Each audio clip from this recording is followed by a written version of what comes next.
Hi everyone, and welcome along to the Studio Rats live Q&A. Believe it or not, it's episode 90. Who would have thought? I know, it's episode 90. We must say a special good evening to those joining us on Twitch. We thought we'd give it a try. Who knew? We appreciate we're probably the oldest people on Twitch right now by about 20 years each. Sorry, Paul. But hey, we thought we'd give it a try and spread the Rat Pack message out to a few more people. So my name's James Ivy. I'm Paul Drew. And if you don't know by now, then you've missed something. Larry North is in the house. Good to have you here. Good to have you with us, buddy. Pet Moxie's in the house, and Drill Hippie. Oh, that's a new name, I think. Hippie Drill. Yes. Nice. Safety's also in the house. Great to have you all with us. Blimey, coming in already. Now we can feed ourselves this week, James. We can feed ourselves. Oh, cheers, David. That's very generous. Thank you very much. He says, "Oi, Savaloy. I found my way back to Nerdvana. Evening, everyone. Hope all is well." Oh, that's what. Thank you, David. That's really what kind. A way to start the evening. I'm going to post the link for tonight's show. If it's anything like last week, we had a bumper package out last week. It was amazing. Make sure we're somewhere quiet on an iPhone, a tablet of some kind, or a laptop, and we'll get you in the show. Mr. Drew, what have you been up to this week? So sold a guitar and bought a guitar. What did you sell? I sold. Yeah, some people are going to be shocked at this. I sold my PRS DGT. I'm one of them. Yeah. So, do you know what? It's a really great guitar. It was a really great guitar. And okay, this is me in shock. Yeah. So this was the theory that I had. Right. Well, the reason for selling was that in the single coil mode, it's brilliant. It's really good, but it's not. But it's still not. It still doesn't sound like single coils. It does a really good job. It does a really good job. It's the best option for splitting single coils. Brilliant. Yeah.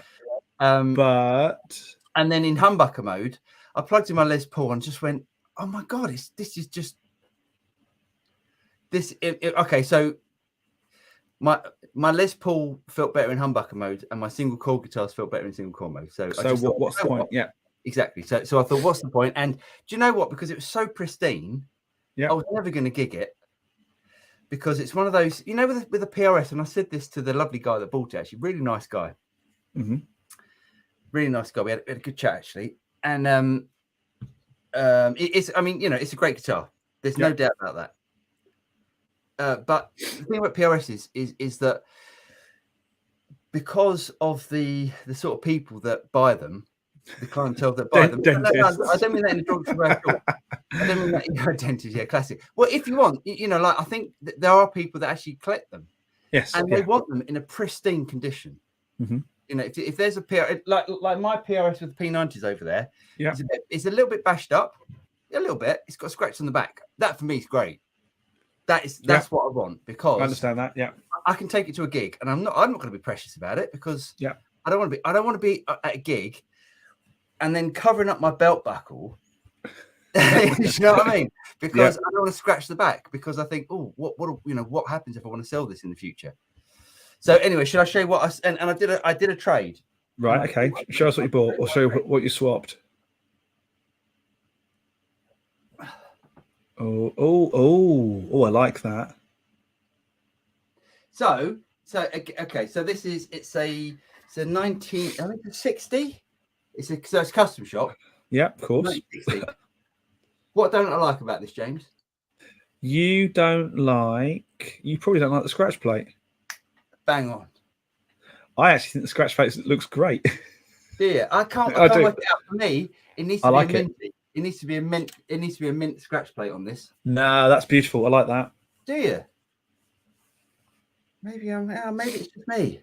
It's just. I like that a lot. That looks like my buddy Terry, who I was in a band called Texas Thunder with, Terry Wisby, right? Who's the ultimate Stevie Ray Vaughan fan, and doesn't play dissimilarly to him. Nice. He had one of those as his backup. He had a Stevie Ray Vaughan copy. What's the word? Signature. Yeah.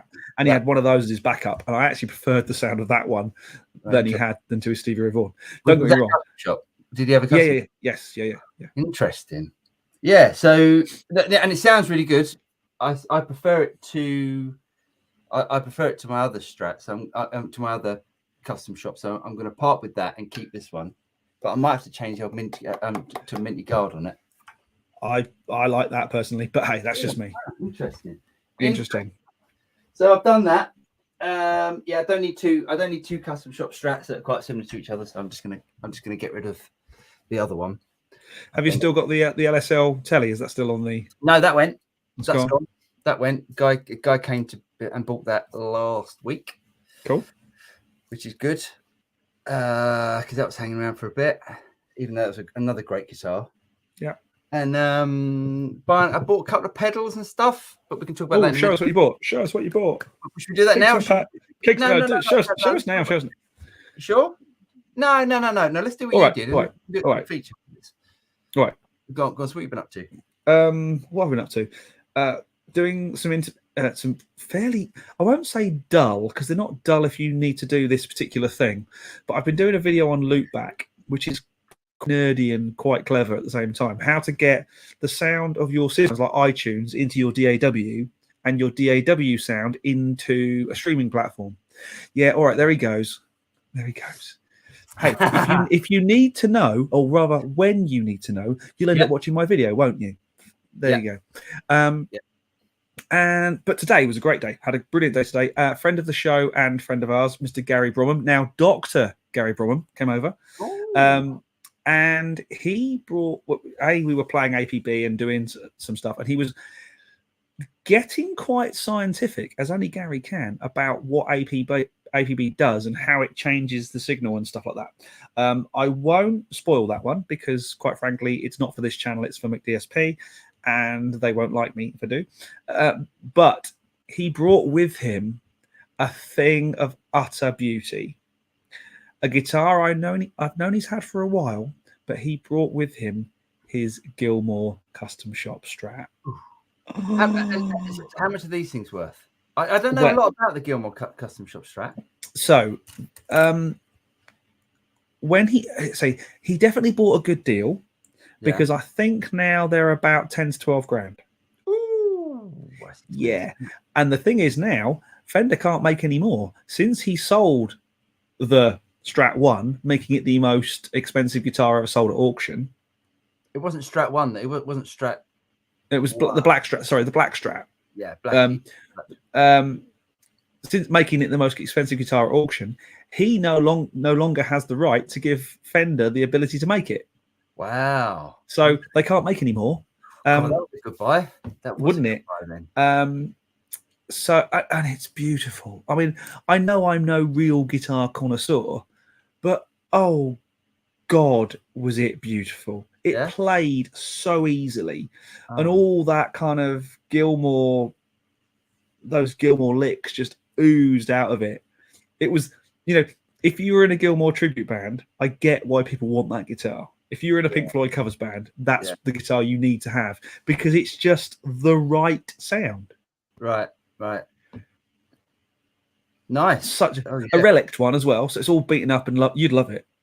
Oh, yeah. I'm guessing it's relic to exactly how his Black Strat is relic. Exactly how. It's stunning. Absolutely stunning thing. Yeah.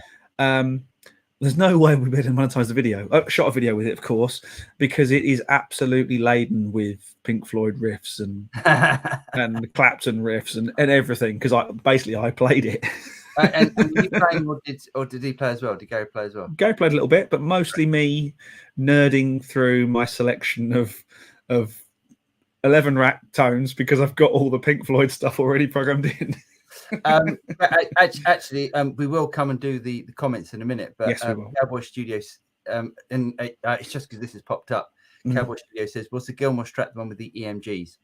Oh, not the EMGs one. It's the. I think it was the same guitar though. I thought the EMGs one was the one with was the red Strat that he used for the Pulse tour. You might be right. Maybe that was. I think I am, because as a bit of a Gilmour nerd. Didn't he put EMGs in all his Strats during that time? I couldn't say. So certainly the red Strat that he used on the Pulse tour, is EMGs. But this one, the black Strat, it's the one with the black guitar, black pick guard, white pickups, and it's just mwah. Excellent. So lovely to play. But the video will be out some point this week when I've sort of dragged. I was desperately trying to persuade him to leave it. He said I could borrow it anytime I want. Nice. But oh god, it was beautiful. It was one of those proper moments. Yeah, nice. Oh, nice. Yeah. Oh, it's a shame. Yeah, I would have liked to have tried that. I'm sure when he'll come over, we'll do something at your gaff one day, and I'm sure he'll bring it, and you can idolize it too. Nice. Yeah. Should we get into some comments and stuff? Let's do it.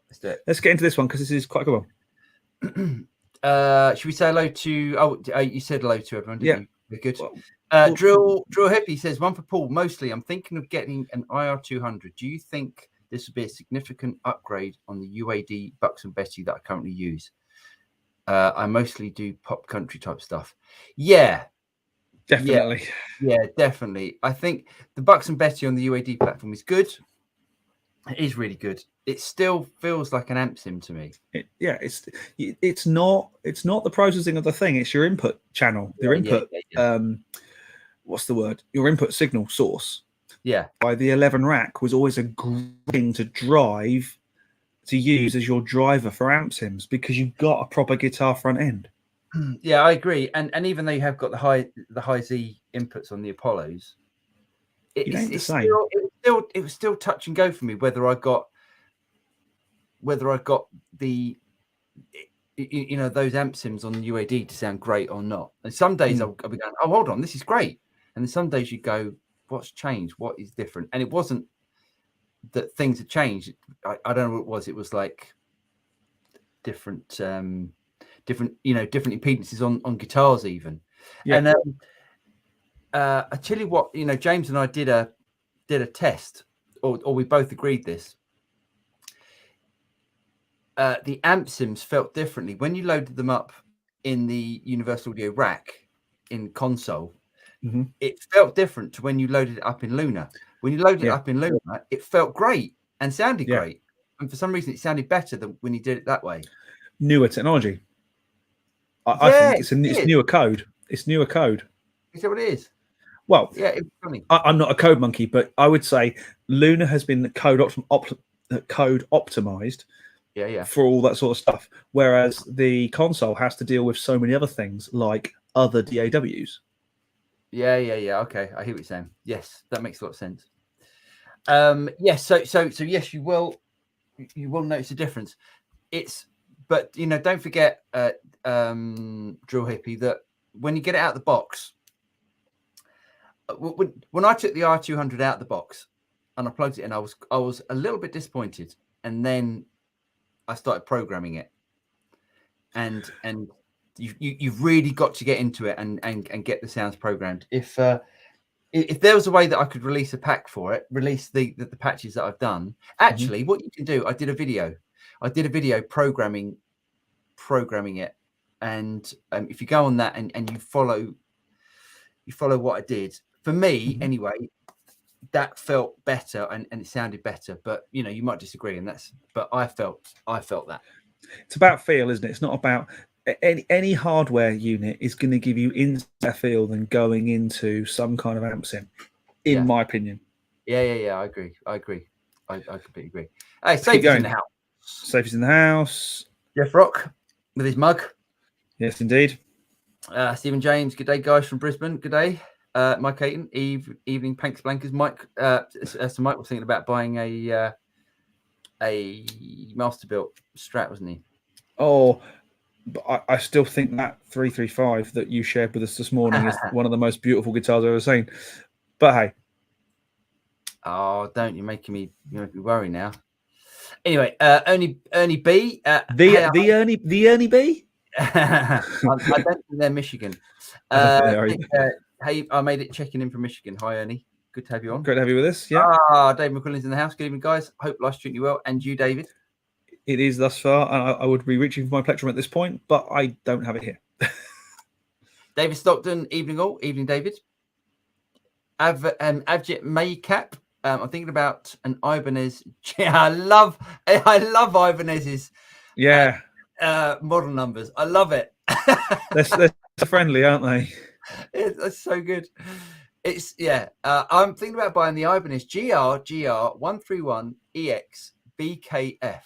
So I can I'm going to sort of decipher this. BK black. So it's going to be black. Can you write it down again? Write it down again for me. What is it again? GR 131 EX EX. Is that a hyphen? Yeah. BKF. BKF. Seven butchers. Are you going to load it up? Can we all have a look? I can't. Well, you can actually. No, I can't. Can I? Let's go share screen. Yeah, let's go share screen. Oh, hang on a second. Let me get. I'll go from there. You're gonna have. Oh, actually, can I do it? Because you're gonna have to. No, I think you can do it. Hang on. Oh, I can't. No, but once I've got it loaded. Yeah. Once I've hit share screen. Yeah. You're gonna have to do the allowing me to share screen bit.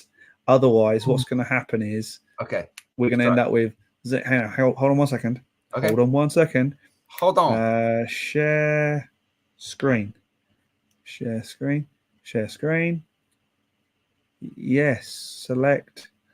Sorry, guys. It's painful. It's so painful doing it. Shall I do it? You do it because I can't do it. I can't do it and run the thing at the same time. It's an Ibanez. What? Give me the number. It's an Ibanez GR. Jesus. Yeah. 131. Yeah. EX. Yeah. Hyphen BKF for Freddie. Honestly, what are they doing? They need to. I know. Yeah. Let's have butchers. Images. Don't get me wrong. It looks like every other Ibanez that I've. Let's have a look. Let's have a butchers. Okay. Let me share my screen. Give me 2 seconds. Share screen. Then I can actually allow you to do it. Hang on. Actually, I could do it. No, sorry, excuse my language. Share that one. Okay, here we go. Yeah. Right, ready? That to me, is about as rock and roll as it comes. That's about as metal as it comes. By rock and roll, I go, yeah. That's cool, isn't it? I like it. I really like the reverse headstock. I think it's great. Yeah, I really think the reverse headstock works. It does work. I would say, as a relatively budget guitar, I wouldn't say it's budget, but yeah. I would say it could probably do, once you get it and play it in a bit, it could probably do with the setup, because most guitars of that nature normally can. Yeah. But other than that, great guitar. Yeah. If that is your thing, then that's your thing. Yeah. Knock me out. I've got it. Cool. Great guitar. Yeah. Nice one. If you want a metal guitar, that looks like a metal guitar to me. Yeah, it's not going to upset you. I wouldn't buy it, but that's not saying that you shouldn't. No. It's just I'm just not into metal guitars, but it looks the nuts. David Brose apparently is, though, because he's got a Jackson. Oh, I don't recognise that. It's quite a nice looking headstock Jackson. I don't recognise that. Nice. I like that. K Michael P, howdy y'all from Sebastian, Florida, where it is warm and beautiful. Bloody hell, I'm sick of it. Speaking of warm and beautiful, how are your fences? All right, actually. We had a bit of Hurricane or Storm Eunice or whatever it was came and gave us a visit in the UK, and fortunately my new fences held, and the old ones of my neighbours and people like that round didn't. So I'm kind of going. Oh wow! Nice. Yes. Well, it's good that yours did after spending all that money. Yes, indeed. Yes. Nice. JTK, good evening and cheers from Finland. Hello, mate. Nice to have you on. Larry North says, Mike, did you ever listen to Nuno Extreme after the episode the other week? Hoping he did. Anyway, they're probably chatting amongst themselves with this. Yes, probably. Nope, still Larry Farrell. Keep the pick guard. So Steve says keep the pick guard. I agree with him. I totally agree with him. Okay, let me show you the difference. Can I? Yeah, Larry, look, he wants it when I take off. The thing is, you can't. If I ever want to sell it, you've got to have the original pick guard. Otherwise, yeah, I would do. Let me show you the difference. So mint. Nah, the red fleck every time. Really? Especially with that the darker white, not the Olympic white, the kind of creamy white, whatever it's called. Yeah, it's cream. Yeah, it's more cream, isn't it? Every time. Okay. Interesting. Okay, next one. Great. So Mike's going to have a listen to Extreme. Definitely should. The match list is out the shop, Steve. Is it fixed? Yes, it's fixed. It is fixed. So one of my purchases, I was going to talk about this, and I'll talk about it now. Actually, let me grab it. Okay, one of my problems. Okay, I think I talked about this the other week about effects loops in. Yes. Yeah, I did talk about that. Good. Yes, you did. And I said you need one of these things, which is called a clinulator. Ah, okay, cool. Which is a buffered effects loop. Okay, so what you do is, because on a match list or a Dumble or a 2-Rock, it seems that any amp that costs a lot of money, they don't have decent effects loops. Mm-hmm. I mean, what's going on there? So basically, it's not even an effects loop. It's basically an in and out. Mm-hmm. It's an out of the preamp and an in of the before the power amp. Anyway, so you need one of those things to. Anyway, I plugged it in today because it arrived. Yeah, and I still couldn't get it to sound right. I didn't spend a lot of time, and I was having one of those, one of those days where you just go, yes, like, everything's yeah, I do. So I just unplugged it, and I'll deal with that a different day. So yes, yes, it sounds great. Obviously, it actually sounds great. I just need to have a look at the effects loop. At this point, we should go. Oh, Pet, sir, you lovely man. And Pet says, what UAD plugins would you use on your vocal chain? The sheer amount of UAD plugins are overwhelming to a newbie just getting his feet wet. Yes. Okay, I've got a really good couple that I would go for. So I would go for a good vocal chain. I'd go 3 plugins. Mm-hmm. Okay. First, I would hit some kind of 1176. Are you just going to use the pre's and just the normal pre's? I'm going to use the pre's in my Apollo because they're. So you're not going to do any whatever it's called. No, I wasn't going to. I was assuming Pet was just buying plugins rather than what they called UAD Unison plugins. Yeah. I've got 3. And I agree with you there. Can I just say that I agree with you because I don't think I think the pre's inside the Apollo are great, and the Unison plugins, I think they're great, but it's not like, oh my god, you've got to get that. Yeah. It's like, yeah. I would go for 3 plugins from me. Yeah. One of the 1176s, probably the black one, and I can't remember their revisions or anything like that. Yeah. That's my first compressor. That's the one that's going to take off the nastiness, some body to the sound, and just control my vocal. I'm then going to hit an EQ, and it's going to be the Marg EQ4. Yeah. Because quite frankly, that's instant vocal in a box. It sounds awesome. And then I would hit another. Yeah, that's exactly it, but the UAD version. I would then hit some kind of Fairchild 670 as my warms it all up, makes it lovely and fat vocal compressor type thing. That's my vocal chain. Nice. What you got for me? I'd change it slightly. I would go LA2A. Ooh, okay, yeah. Depends on the vocal style for me. If it was rock and roll, I'd go 1176. If it was something else, I'd probably go LA2A is not a bad shout. And then and the Marg pre-Q4. Oh, the Marg, sorry, the EQ4, not the pre-Q4. Yeah, pre-Q4 is the actual. I've got. Oh no! I'm going to go even further than this. Right. I would then go Lexicon 224, not the 480. Right. Okay. Because it works on everything. I know you're going to want to say Capital Chambers, but the Lexicon 224 works on everything. That's true.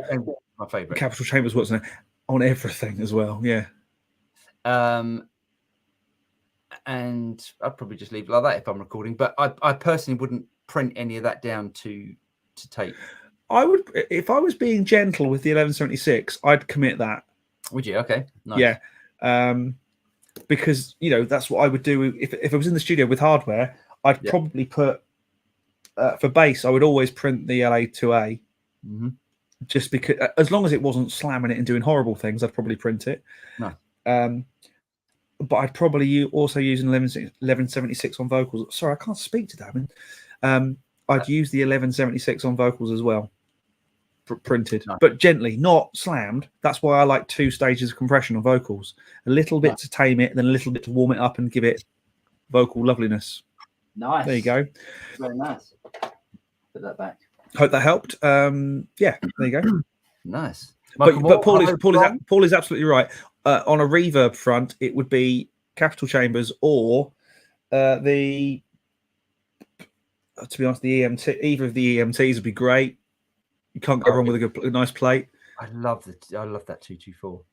It is good. Yes. Michael Moore's in the house. He's saying hello from. We don't know where it's from. Ernie Ball, great guitar, Paul. Congratulations. Sorry, James, the scratch plate pick guard needs to go. Yeah, it's funny, isn't it? Yeah, I mean, I wouldn't have chosen that color personally if there was. I mean, on the guitar as well. But anyway, it's one of those things, isn't it? Yeah. Cowbell Studios. Good evening, guys. Good evening, Cowbell. Odge UK says, so I've got a killer 70s tone with an SG and a JCM 800. Nice. And light extra drive from a Bad Monkey. Then I switched to my Strat for Wind Cries Mary, and it sounds weak and stiff. Which pedal? Easy. Bossy EQ, whatever it's called. Yeah, EQ7, whatever it's called. That's not a bad shout. That isn't that, and then also don't just boost some frequencies to make it nice. Boost the level as well to bring it up and act it like a clean boost. So it's funny. I often have the opposite, the opposite problem. So I normally EQ the amp or get the amp sounding good with single coils, and then you plug in something with humbuckers, and you go, oh, and it just flubs out. Yeah. So yeah, yes, the Boss EQ7 does a great job of that. Yeah, and it's not expensive. You can pick them up for about 50-60 quid on Fleabay. I think you can. I think even new there about that. They're at 70 quid or something.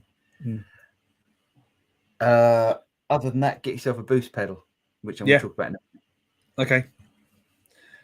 There we go. From Clara. Oh, yes. Very nice. Very, very nice.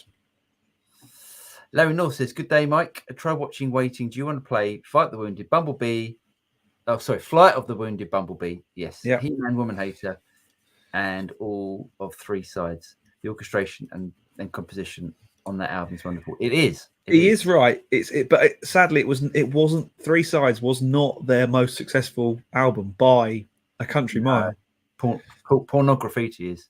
That's the one. I love that album. Yeah, I haven't heard it for ages.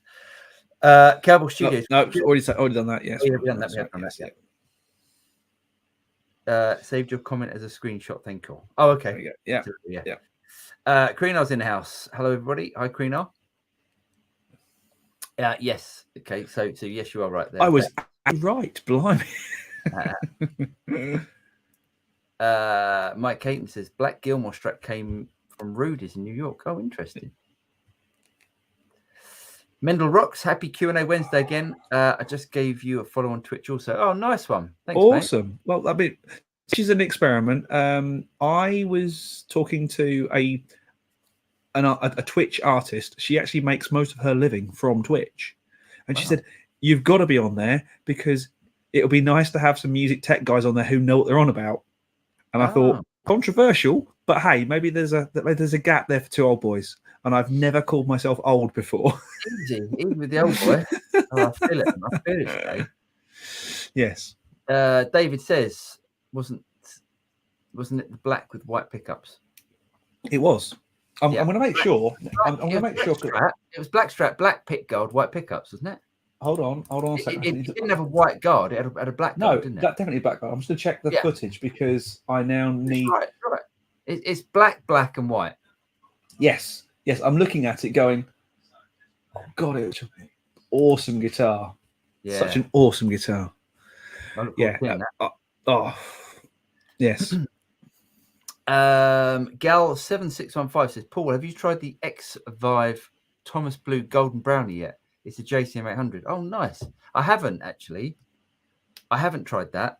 I've got so. Do you know what? I've got so many pedals at the moment, and actually, am I happy? I don't know. Am I happy? Mate, you're only happy when you're chasing something, when you're on the thrill of the chase. It's an addiction. I feel like I'm addicted to something. Yes, I feel like I need to go to what's that nice Guitar Pedals Anonymous? What's that nice rehab place? The Priory. The Priory. Yeah, there's a Priory fairly locally. I could pop to one of them and just go over my addiction from buying and selling things. Oh, the thing is, as long as you're up, it doesn't matter.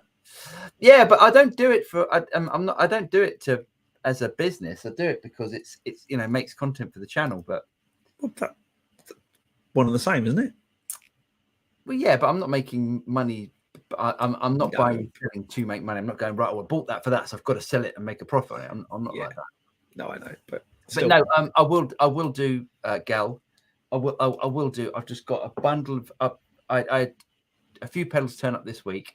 A few pedals turn up last week, and because of the job that James and I do, sometimes pedals get sent, or and you get it in for review, and then sometimes they want it back and sometimes they don't.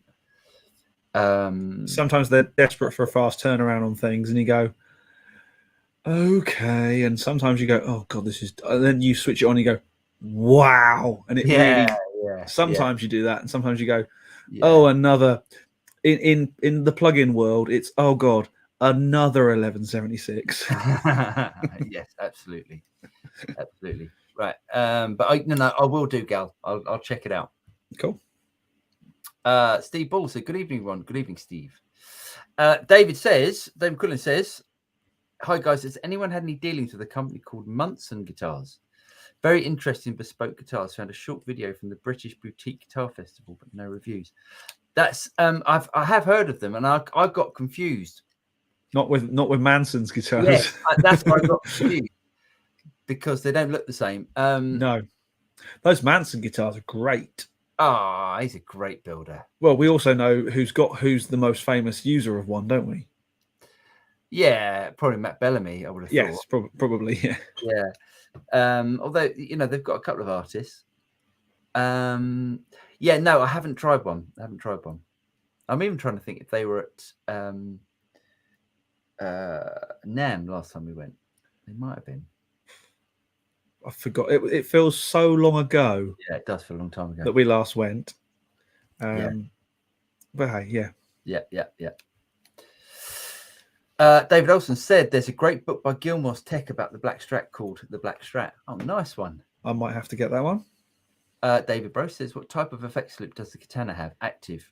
Do you use it when you're recording? Interesting. Yes. I would have thought, I haven't tried it, but I would have thought almost definitely the Katana has a buffered effects loop. Yes. I'm pretty sure it would. Yes, I think it does. See, this what doesn't make sense to me. How can you buy a Katana, which is a couple of £100, and it's got a decent effects loop? Yeah. And then you go and buy a match, and I just think, what's the point? Why even put it there? It winds me up. And it winds me up that it's the same with Dumbles and Two Rocks. Well, that's why you go and buy a red plate, isn't it? Because it's all got that all built in. And it's lovely. And yeah. Any news on that? Yep. Yeah, we've got a price through. Have you? Yes. You haven't told me that. You know I want one. You know I want one as well. Yeah. Yeah. Okay. We need to talk afterwards. Yes. Offline. Yes. Yes. Yes. David also says 95,000 views for the pod video, Paul. Close to the magic number. Oh, nice one. I didn't realize. Why is I appreciate 100,000 views is a lot of views, but why is that the magic number? Does YouTube do something at that point? Because I'd love to know if it does. That'd be great if it does. I'd love to know that. That'd be great. I know you get things when you get a certain amount of subscribers. You get like a plate. 100,000 subscribers. 100,000 gets you a silver plate, which I will look forward to. And do you know what? I will really look forward to that day because all the slog of doing a video and when you first start out and getting 2 views on it and. What do you mean 2 views when you start out? I get those now. Yeah. Cowboy Studio says the Ibanez Alphabet song guitars. Yes. They do crack me up with their. Oh, that's nice. That is nice. That looks like a bucket head, doesn't it? A bit. It does. Very nice. Richard Paul, hi guys and everyone in the chat. Have either of you tried out the rack mount Laney IRT Studio? No, I have not. I think I have tried it out. I think I tried it at Anderton's. I can't remember. A long time ago. If I did, it was a long time ago. They're really good, actually. Those IRTs are good. If you like, they're more gained for the more sort of dialed in for metal. Right. I would say. Nice. But yeah, great. Michael Moore says, I have an Ibanez, a Strat, a Les Paul, and a Schecter. The Ibanez has become my go-to guitar. Nice one. Yeah. I used to have an Ibanez. I had an RG7. See, this is when I Ibanez named things properly. I had an Ibanez RG750. Which one's the RG? The RG is like the gem. It's that sort of shape. Because a friend of mine had a JS, which is the Satriani. Yeah. Yes. JS, yeah. Oh, yeah, beautiful. A proper one. Not one of the cheaper knockoff copies of the JS, but a proper JS. Yeah. Beautiful guitar. It had the best balanced Floyd Rose I've ever played on a guitar, as in it was usable. Yeah. Beautiful guitar. I can't remember what their Floyd Rose is called now. But it works. It's fabulous guitar. Very good. Oh, by the way, everyone, if you're getting something out of this, please like and subscribe. There's I see we've got one like. We've got 1 like. Like, subscribe, and hit the bell. Yeah. You give us a like. I've waited so long. So happy about that. So happy. Can I do it again, just for a laugh? Still only 1 like, James. It's still only 1 like. Okay. The bell's got to be worth a like, sure. Surely. Anyway, here we go. Cowboy Studios mint for the win. Thanks, mate. Yeah, I'm with you on that. David Bro says that's a shot of the first Jackson ever built. It's a Randy Rose guitar. The headstock and inlay have changed metal for a time. Yeah, I thought nice. It's cool, it looks very cool. It's got a double R on it. Look at it. Oh yes. I thought it was the Rolls Royce edition. It does look a bit like the. It does, yeah. How about that red plate, Paul? That was a special amp. Yes, it was. Yeah, they're really nice. Oh, so nice. I want one. I actually want one. Yeah. The thing is, you lucky guys who live in America. America. You don't have to deal with Brexit, import duty, but they did have Trump to deal with. That's true. Oh yeah, no. Step away from the political argument. Yeah, no, definitely not. Okay, there we go then. Here's a starter for 10. What DAW does everyone use? Pro Tools. I have to use all of them, to be honest, because sometimes if I have to do a video for someone, so I've on my system I've got Steinberg, Ableton, so because I've got Cubase, or have you got Nuendo? No, Cubase. So I've got Cubase, Steinberg, Cubase, Ableton, Logic, Pro Tools, Studio One, Luna. I don't think I've got any more on there at the moment. I'm mainly a Pro Tools user because, quite frankly, if tape was more flexible and more affordable, I'd probably still use tape. Because of how I use Pro Tools. I use it as a tape machine. I don't use it as a DAW. Yeah. I've got Luna, obviously. I've got Studio One. I've got, what's this other thing down here? I've got Bitwig. Oh, which is actually really easy and really usable for cheap DAW. It's really good. Nice. It does everything as you'd expect it to happen. Yeah, no, which is quite nice. But yeah, Pro Tools primarily because I can't be asked to learn anything else. Yeah, my favorite would be Luna, I think, because I like the way it sounds. Cool. Jeff Rock says, I got myself an Ibanez today, a used SA160QM lefty from 2003, Korean. I paid 200 quid from Guitar Services. Sorry, from Guitar Services, set up spare set of 9s, plays as well as my 3K Sir. WTF, can't believe it. Crazy. It's true, isn't it? The thing is, the mass market stuff, like the Ibanez stuff, the Yamaha stuff, that's in that this would have been a probably £500 to £700 guitar originally, or thereabouts. Yeah, probably not one of the Korean ones. Oh, possibly not. No, but anyway, but they're totally serviceable instruments. Yeah, they're great, and everyone gets hung up on what it says at the top of the headstock all too often. Yeah, and actually, unless you are an Ibanez connoisseur (brackets nerd), you're not going to spot whether it's a Japanese one or a Korean one or a wherever they're made one. Yeah, from 100 yards. So hey, if it works and it's a guitar you're comfortable taking out on the road, I'd much rather, if I could get away with taking a £200 guitar on the road and not worry about it, then that's got to be a winner. Nice. Bruce Brooks says A Camp Cakewalk for him. Nice. Yeah, interesting. I haven't used Cakewalk in a while. I did have to do a video on it, and it did some really strange stuff. So I wasn't impressed. But that's probably the fact that I've got every single DAW on this machine. At James, I guess. And EQ before compression, otherwise excess low frequencies.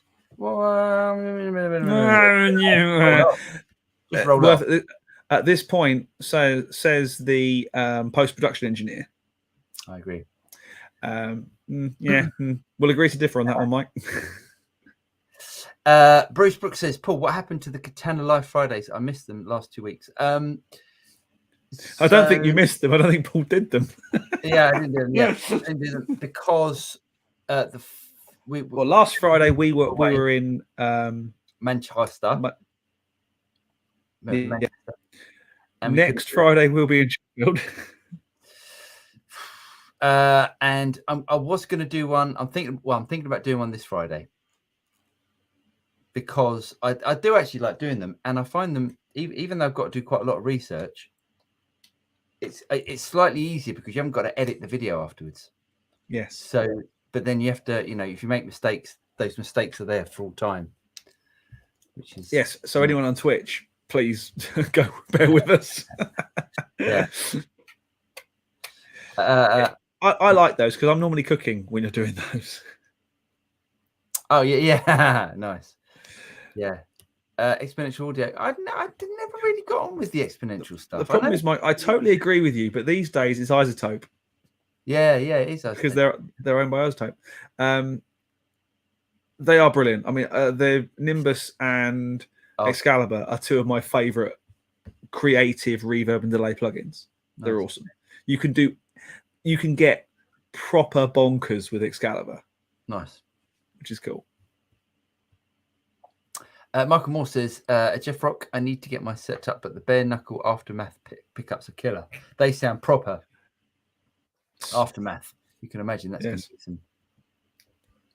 Or is that the lesson, the one before the one you had, Aftermath? Oh yes. You've got before math and then after. Yeah, and Aftermath. Yeah. Absolutely. Yeah. Pet says, all things vocal related. Did either of you hear the recent Radio 2 cover of Bridge Over Troubled Water? I won't name the artist, but singing was shocking. Still better than auto-tune. I didn't, but I'm now going to go and search for it on on BBC Tune, whatever it's called, BBC Sounds. I'm going to have a dig through that because that's going to be hilarious. I love when you hear someone who comes in as I'm a singer, rah, and then they're dreadful. Can I just say something about auto-tune though? Yeah. Don't knock at auto-tune because auto-tune has got really bad. So auto-tune's been abused. If you use auto-tune properly, you wouldn't even know it's on there. No. basically auto-tune abuse, see T-Pain. Yeah, but that's done for an effect. Yeah. I mean, there's even some like tracks that I don't think are supposed to sound auto-tune, but they do. What, like everything Michael Bublé's put out in a pop genre? Bublé does always sound a bit tuned. But Bublé can sing, Yeah. and yet they auto-tune him, and it's just terrible. There's a great bit, and the only reason I always pick up on this is because I hear it in the car every time I go in the car with my kids.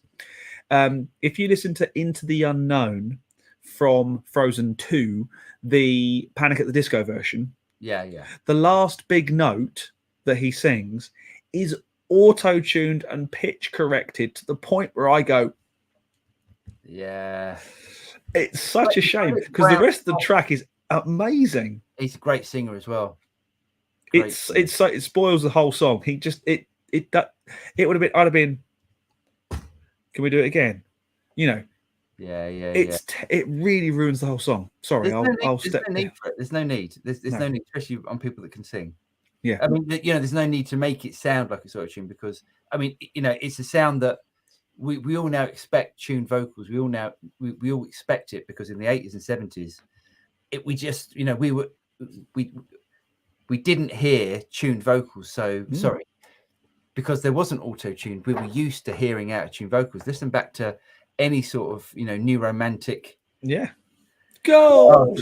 Oh yeah, no, but he was great. But you can like you listen back to those 80s tunes and you just go, Do you want to hear out of tune vocals in the 2000s? Listen to Florence and the Machine. Yeah, but she did it for an effect. She was more flat because she was yeah, she a bit flat. But she was like, no, you're not going to tune my vocals. No. And I like it for that. I do. I admire Florence Welsh for that a great deal. She's just flat. Yeah, she's a bit flat. Larry says, I always get the Priory and the Ivy mixed up. Hence, I'm still a functioning alcoholic. Can't say it, let alone beer. Jeff Rock says, and Michael Moore, the bare knuckles are great. This is the first Ibanez I've ever had in over 40 years of playing, and it's one of the least expensive guitars I bought. Seriously impressed with it. Nice. Good shout. Hans Suchard. Would you go with that? Yeah, go with that, yeah.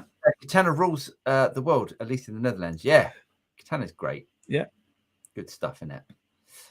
Matches on the way out again. No. I've got two. I mean, I've got two. I've got two. I've got the Lightning as well over here, and the that Lightning's gonna be your gig amp, isn't it? I was almost thinking. So this is what I was almost considering doing. I was almost thinking, well, I like the Lightning so much. Should I just get two Lightnings and just have like two Lightnings on stage? Stereo. Yeah, like a stereo Lightning. Any bass player is going to hate you, because normally the thing about guitarists, you have guitar on one side of the stage and bass on the other. Oh, I still have it quite close. I wouldn't have it sort of spread out. Either side of the drums would be great. Yeah. But no, I love. I mean, they both sound great. But the Lightning's quite, even though it's heavy, it's doable. I was watching another one of Joe Bonamassa's rig videos where he's just going around with his iPhone and stuff, and I was like, the guy's running about 12 amps. Yeah. It's like, this is just epic. But there's some interesting stuff. And one of the interesting things was he had a 4x12 cab wired as two 2x12s. Yeah. And I thought that was quite cool to be able to have two amps running into the same cab, but have them as effectively two cabs, but one box. That was quite cool. I had never thought of doing that. You used to be able to do that with the old 1960s. Yes. 1960 Marshall cabs. Because they had a switch, didn't they? Yeah. I'd never thought of doing it quite so permanently. I was like, that's a great idea. Yeah. I used to have I used to have the 2x12, the JCM 900 2x12 cab. Yeah. You could do stereo on that as well. Yes, you could. Because I had one of those as well. Yeah. And got rid of it when I sold my JCM 800. I should never have sold that amp. I should never have sold that amp. No. Anywho. Hollywood Actress says, I wanted to give feedback on last week. I enjoyed Lee's contribution on convenience versus Tone, Lugging Gear. I think that was his name. Yes. Something happened for iTunes MP3 versus CD. Yeah. Very true. People said actually last week, because we had so many people jump in and chat, it made it a really cool show. And a couple of people said they'd never seen that on anybody else doing a live stream. So, hey, if we're trendsetters, then, please feel free. I'll post the links again, just because they're probably way down the list by now. But yeah, come in, join in, chat, and join in the show, because that's what it's all about. It's all fun. Oh, yes. All the fun of the fair. Steve Resendez says the best Dumble style tone I have achieved is with a J Rocket the Dude and a Mesa Boogie Lone Star 100. Yeah, nice. Lone Star's a great app. I've got a buddy who's got one of those, and he's going to lend it to us to do a video on. Oh, nice. Yeah, I wouldn't mind trying one, actually. I mean, apart from the fact we're going to need a forklift to get it in and out of the car, I don't think it probably weighs any more than the Matchless or the bag. It's a 2x12 combo. Oh, it's a 2x12 version. It weighs an absolute metric ton. Yeah. David says, not aware whether you get anything for 100,000 views from YouTube. Just that 100,000 views would be a nice milestone. It would be, yes. It would be a nice milestone. And the irony, of course, is that it would be on probably the cheapest piece of kit we've ever bought. That's right. That's what happens. It's nice, though. Do you know what? It's quite nice because people are starting to everyone that's come around and bought and sold equipment has gone, oh, you're that bloke that does those videos. That's at this point we have to say, cowbell. Please do the twin lightnings. Oh, mate, mate, he's going to need more than that. Now you pay for it with your knock. But what's a knock? I'm guessing that's Norwegian krona. Norwegian crowns. Norwegian crowns. Crowns, isn't it? That's I think. Very kind of you. Thanks, Cowbell. That's really, really generous of you. Thank you. Amazing. I think we're There we go. Dilly Black says, hi, both. Love your shows, especially Paul's clean playing. Thank you, mate.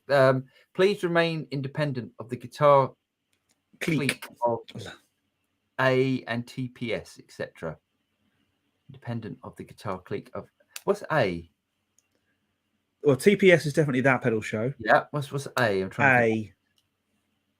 A. Okay. We're not very good at acronyms, are we? We much prefer your grown-up presentation. Thanks and keep up the content. Oh, thanks, mate. That's very kind. We do our best. I remember someone saying to me once, "Your relationship's getting very serious," and I said, "Well, we all laugh sometimes." I think that's where we're at. What's that? Someone said what? So this was a while ago. They were talking to me about a girlfriend I had. They said, "Your relationship is very serious, isn't it?" I said, "Well, we have a laugh sometimes." Oh, I see. Very good. And I think that's where we're at. We're grown up, but not very.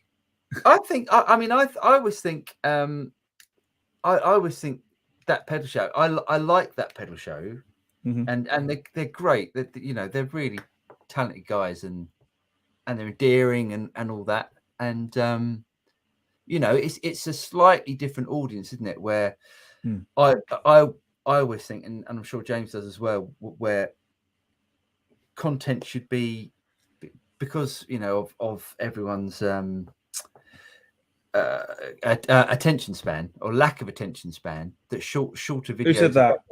I think what we try and do is to do shorter videos that are cut to the chase, isn't it? It's you get between 6 and 10 minutes is your golden time. Anything over 10 minutes and it drops off like a stone. Not for that pedal show though, because they've got those numbers, and that's what people expect, and they do a really great job of that. And I love that. If I want to sit down, I really want to watch them, build something, and really sort of, just like have even footage of them plugging stuff in. I don't mind that, because that's what I expect from that. I have that pedal show on. If I'm doing something in the studio, if I'm like tidying up or repatching, I'll have it on the big screen, and I'll listen. And if I see something, I go, oh, that's cool. Yeah. But I would struggle. I mean, I'm amazed that people 2 hours of this gaff, to be honest. Well, this is different. I think this is very different. This is sensational. This is people's kind of like shout at the screen moments, I think. Yeah, and the fact that now we're giving people the ability to write and reply and get involved and stuff, I think it's different. But I think with a YouTube video, get in, get on, get out is definitely the way forward. I've done a lot of stuff recently for Antelope in the kind of the YouTube short form factor, which is everything under a minute. And there's a real skill in getting your message in because there's no faff. There's no James from get rid of that. There's no kind of in the olden day. No, it's none of that. Boom. We're going to show you how to do this. Get in, do it, get out. It hasn't got to be complicated. It's really hard to do. It's really, really hard to do. Yeah. I'm getting better, but videos are hard, aren't they? I think videos are pretty hard to do. It was funny. Gary was around today and he said, "You're actually making a video of doing a thing that's really complicated." I said, "Yeah, and making a video is really complicated. So you're doing a complicated thing and making a video of making a complicated thing." And then imagine making a video of making a video and making a complicated thing. Yeah. Showing people how to do it. It's crazy. Anywho. Hard stuff. Did he black sound logic there? Yes. I still want to know what A is. I want to know what A is. Let us know. Yeah. I made the mistake of trying a Boss IR200 the weekend and ended up having to buy it. Lol. I see what you guys have been saying. It's just a great versatile piece of gear. Yeah, it's really it's great. You can't go wrong with that. It's no fuss. The Boss stuff. It's very utilitarian. Yeah. And it's not going to give you anything you don't work for. None of the Boss kit is. It's not. Yeah. It's never going to instant plug in, instant gratification. But if you work for it, it's all there. Yes. That's a very sort of strong opinion. I think that's true with any presets in any digital modeling kit at all. Yeah. It's going to give you back way more if you work for it. Yeah. Todd still says, "Sorry, gentlemen," and he's giving us a thumbs up. Nice lefty as well. I'm guessing. There's still. I don't know. Oh, maybe that's Facebook that I can see. Oh, it's It's Facebook that I can see up there. So you don't actually. Sorry, I should just explain. James and myself have screens, and at the top we can see like how many people are watching and if there's likes and that sort of stuff. But yes. Thank you. I see. So it's Facebook like we've got. Yes. Yes, Todd. Thanks for the thumbs up. Jeff Rock says, I got the matching 1x12 cab for my PT15 IR yesterday. Nice. The wife got it for my birthday. When you ordered your PT15, Paul. Nice wife. Yeah. Nice one. That's nice. That's a nice setup. Quite fancy. Well, that's it. What do you do? Do you go down the twin small matchless route, or do you get a PT15? Oof, I don't know what to do now. So there's an amp that I'm parting with. Which one's going? Do you know the Bad Cat? It's really good. It's a really, really good amp. No. It's just a match. It's another matchless. Yeah. It sounds the same as a matchless. So it's like, well, do I keep the matchless or do I keep the Bad Cat? The Bad Cat's brilliant and it's 30 watts, but the matchless is awesome. That matchless. You've still got the governor, haven't you? Hopefully. Yes. I've still got Larry's amp here that you were supposed to take with you today. No. You were supposed to bring it round next time you were coming round, and we were going to do a video on it. Okay. We still are. I'll come around next week. Okay, cool. Because I've got any of you who saw the video of Paul playing to the largest room with the smallest audience a couple of weeks ago on Facebook. It's this amp down here, which is Larry's Deluxe Reverb 2, the Rivera edition, or the Rivera Wired edition, which is Paul Rivera designed. Yes, lovely. I had to play the Gilmour Strat through it today as well. Oh my God. Good. Nice one. Yeah. Happy Me says, "Good evening, chaps, and everyone in the chat. Loving the Katana Artist Mark II. I got it for a steel too. I also can't believe the acoustic setting through my steel and nylon strung Godans. Nice. Very nice. Very nice. Pet says, thanks, Mike, for the Vox feedback. What's that? I saw you on the Pete Thorne video earlier today. It might have been Pete Thorne because he's been on doing the Classic Rock Show tour, hasn't he? Why would he see me on that? At Jeff Rock. I saw you on the people. Sorry. Did Jeff go and see them at a gig recently? Oh, nice. Sorry, my brain's not working today.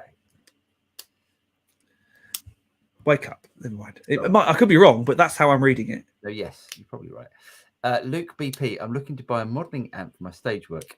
Is a Vox Cambridge 50 powerful enough for stage use? Also, which would you say is better, Vox Cambridge 50, Boss Katana Mark 250, Fender or Mustang? I would...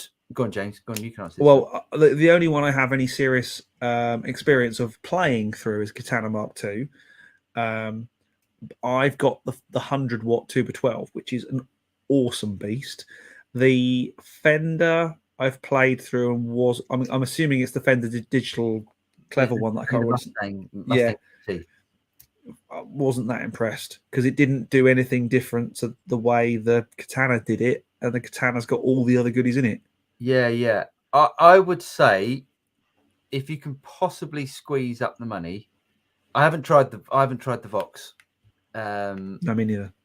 I prefer the Katana to the Fender, but go and get the Katana. But go and get 100.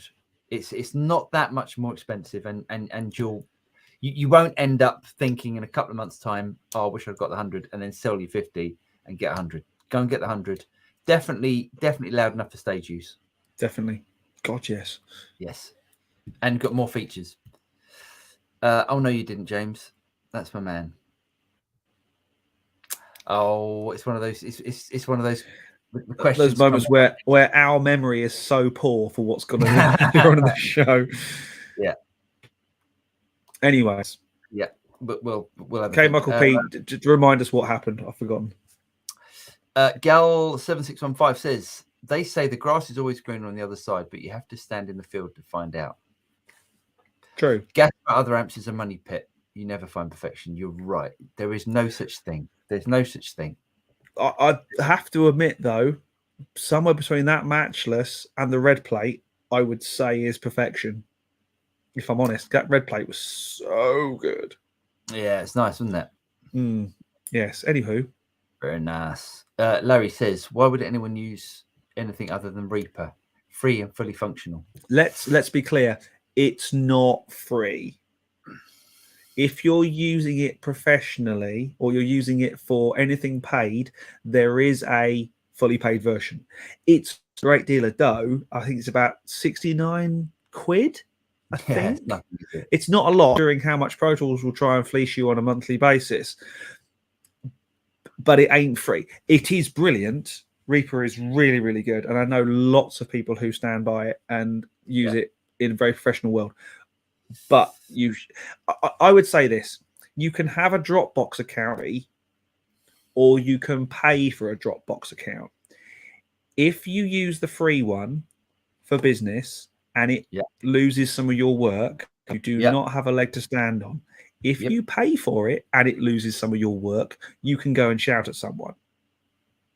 Politely, of course. That'll do, but you can shout at someone. Yeah, you have a means of recourse because you pay for a service and you didn't get it therefore. But if you're using the free version, politely they can tell you to sod off. They probably wouldn't because they're nice people. But shall we take a break from questions? Yeah, absolutely. Let's do that. Shall I? We'll come back where we left off. I've put a lot. Oh, before we do, we should just put in this one quickly. Oh, Fernando, you generous person. Does he play the drums? He might do. Hey guys, content. If you were to choose between the UA Ox or similar and the Grossman ISO cab, which would you choose? That is a brilliant question. It's a very good question, and the irony, of course, is I would choose both because I have an Ox there and I have the Grossman cab there. What's more hilarious is I realized today that the Ox that I had before was the demo one. It had to go back. This one has never been switched on till today. Oh, really? Oh, wow. Brilliant. It's a really good question. If I had to choose between the Ox or similar, So a load box type unit, or a Grossman ISO cab. Well, have you got your Grossman yet, by the way? No, it should be arriving probably next week. Okay. I would probably say if you get the aux, you can use it live. Yep. You're not really going to be taking out the Grossman cab live, so you can use the aux in the studio, and you can take it out live, and you don't have to worry about miking up the amp. You can also attenuate your amp live, so you can get the perfect sound. I would probably say the aux, but as James said, it's Perfect Storm says both, but I think the aux is the best solution most of the time. The only reason to love a Grossman is if you, like me, like putting microphones in front of speakers. Well, who doesn't? Who does? I am quite nerdy on that. I'll put 3 mics and blend them, but if that's not your thing, aux every time, because aux just gives you brilliant noises, and you don't have to worry about any of the pitfalls of using real mics and real speakers. So the Grossman's turning up, and I've ordered a Celestian Gold. Nice. Gold and a cream and a greenback. Greenback, nice. Yes. Right, should we get into new goodies? Well, yeah. So I just want to show. I'm just gonna just where we were. Did I show this last week? I've got a feeling I showed this last week. What? No, I don't think you did. Okay, so Safi, friend of the show, he's on the chat. One of our original viewers sent me a present. What's that? That's nice, isn't it? So I don't know if you can see. Oh, there's but if I come back a little bit, you get the light to get on it. So it's a handmade pedal. It's by Alan Greer Effects, right? And look, it's got like a carved bit of wood on the front. I thought it was really nice. And it's a boost pedal, and it's brilliant. It sounds so good. It's really clean boost. Yeah, but it's bright. It's not like just a clean boost. It's got like a little bit of top end it adds as well. Really like a top boost type thing. What's the word I'm looking for? Like a treble booster? No. Yeah. No. It's not as harsh as that. It's just a tiny bit of clarity on the top end. Really cool. nice. Very nice. So Alan Gear, Alengere Effects. Alan Gear. Well done, mate. Yeah, and he's in Istanbul in Turkey. Really Istanbul is Constantinople. Anyway, moving on. Yes. So that's like a permanent fixture on the old pedal board. And the other thing that turned up today, which is one of these. Ooh, that's pretty. Pretty, isn't it? What's that? It's a J Rocket Effects. Right. So my favorite delay pedal of all time is it's a Memory Man. The Memory Man. Nice. Which are laden with problems because, well, one, they're like really expensive now. Mm-hmm. 2, when you switch them on, you get a volume dip. Yeah. And the classic electro-harmonics pedal problem, where like you push the pedal a few times and your foot goes through the through the house. They're not the best made things. So this is an analog delay. It's an analog Memory Man with a bucket brigades. Nice chip in it. Nice. Yes, proper. It's a proper sort of Memory Man or a modern version of Memory Man. But it's great because you've got a boost on it as well. So this level control. Yeah. Even when it looks great as well. It weighs a ton. It's the heaviest pedal. Right. But when the pedal is switched out, this level control is still boosting. So you can boost the signal. So if you go to a gig and you turn up, just say there's an amp that's already there for you, and you go, God, it just hasn't got enough sort of boost on it. You can dial in the amount of boost even without bringing the delay. When you bring the delay, it doesn't boost even more. So it's like an always on boost. Nice. At this point, I'm going to say Paul Hargraves has jumped in with A is for Andertons. Ah, of course it is. Yes, because obviously, bear in mind, Andertons is a shop, and they are trying to sell stuff. Yeah, so they're always going to be slightly. No, don't hold that against them. They're doing a really good job of selling stuff, but they're always going to have a slightly sales-oriented kind of point of view. And also, we need to. Oh, Dilly! Thank you so much. You and me are definitely going to be eating this week. We are. We're going to be in curry and chips or whatever. Well, we're not just going to be eating porridge. We can actually afford to eat. Dilly says, no question, just thanks for all the free content advice and stuff like patches. Oh, thanks, Dilly. That's really kind of you. That's really nice. Thank you so much. James, can you remove Manuela Valenceloop? Where's that? Just some spammy Vin thing. I'll have to find. I'll have to scroll along. Hollywood actress. Okay, don't worry. It's not. Oh, actually, I could probably do it myself. You can do it, but I can't actually find it. So, should I block user? Have some of that. Yeah. Bye. Some of that. Right. Are we on to new gear? Because we're an hour and 10 in. Let's do some new gear. Yeah. Okay. Oh, that's weird. Hold on. Has he broken it? No. Give the man control and oh dear. No, hold on. All of my pages that I loaded up. No, it's okay. I've just got to load them up again. Okay. I'll do them one by one. Let me. Okay. Shall I share screen? Yeah, I've got it. When you're ready, I'll go. Oh, okay. Yeah, I'm ready. Got him. I don't know. Oh, go away. What's this? I know. Okay. So this, I thought this was really interesting. You haven't shared yet. I haven't. Oh, sorry. Share screen. It's working well. Yeah, it's good now. Professional. There we go. Woo! So apparently, Marshall are denying this, but there's an existence of the Blues Breaker was currently available for pre-order, and Marshall are denying that it's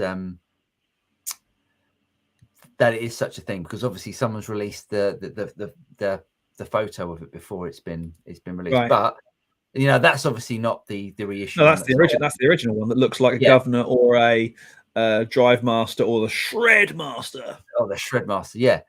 So yeah, I thought that's interesting though. What I'm thinking is if they're bringing back the Blues Breaker, then they're going to be bringing like the proper Blues Breaker, and they do a Governor at the moment, but it's in one of those sort of Chinese tails pedals. Yes, I'm wondering if they're going to do like a proper release of all the pedals. The thing about that series of pedals is they were actually nuclear bomb proof. Yeah, apart from if you dropped one on you, it would probably break your toe rather than break the pedal. Yeah, they are heavy things. They're really heavy things. Right. So Terry, the guy I used to play in Texas Thunder with, he had 2 of those for his Stevie Ray tone. Oh, nice. Or Stevie Ray tones, should we say. Yeah, nice. Really nice. What is this? Go away. Here we go. Okay. New Boss pedal, Space Echo compact. Nice. Yes. That's going to be fun. Is really exciting, because that's a great tape delay. And also, obviously, this is an emulation of a tape delay, but I'm thinking, hold on a second, I've just bought a delay. Oh, did you buy that thingy one? Yeah. I bought that. Nice. Yeah. Yes, we don't get a lot free, I can tell you. No, we don't. But I mean, sometimes we get sent stuff but it has to be returned. Yes. So yeah. I thought that was really interesting, and I bet that's going to be wicked. Wicked. Oh. Boom. Oh. Now I'm not sure. I'm a little bit unsure. What's with the tail? I don't know. What is this crap? Get off. I don't know what's going on with that. I bet it sounds bright though, with a metallic bridge. Yes. What have you been looking at online, Paul? It's great. It's great. Absolutely. What is that? What is that? Calgary history is letting you down, mate. What the hell is that? I don't even know that. I don't know what that is. Awesome. The date you've gone very red, mate. No, I think you'll find. I think you'll find this is all my. I think you'll find this is my wife. Of course it is. Yes, of course it is. Well, I don't know what that is. I hope she's not. I don't even know what that is. But looking at all the, the looks clothing. Like there's a spoon, to be honest. But hey, yeah, the guitar looks quite interesting. It keeps coming up. It keeps coming up. It's going to bother me. Let me zoom in on this. There we go. It's not working. Hey, it's not working, is it? Good evening to all the ladies out there, both of you. Right. Do you know what I think this is? Oh, it's a tremolo. Yeah, it's a palm. I think it's a whammy, palmy thing. Yeah, which I think is quite cool. But I don't get these weird sort of 50s design guitars with like one pickup in the neck. But anyway, yeah, I'm sure it's fun. Okay. I think this looks great. A battery powered Spark. There's Robin Ramesh again. Battery powered Spark. That's cool.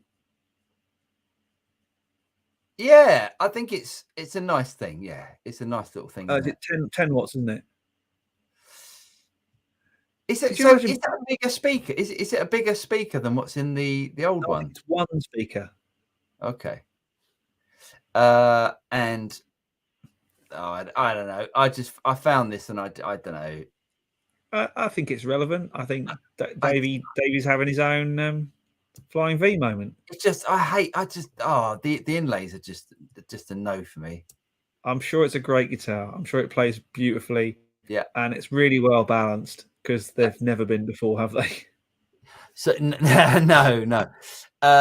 So yeah, the Fender Ensenada factory. Ensenada factory's caught fire. I'm guessing that's the Mexican factory, is it, James? I think so. Yes. Oh, and some, yeah.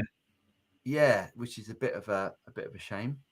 It's going to push the price of Mexican guitars up, and the availability of Mexican guitars will be seriously reduced.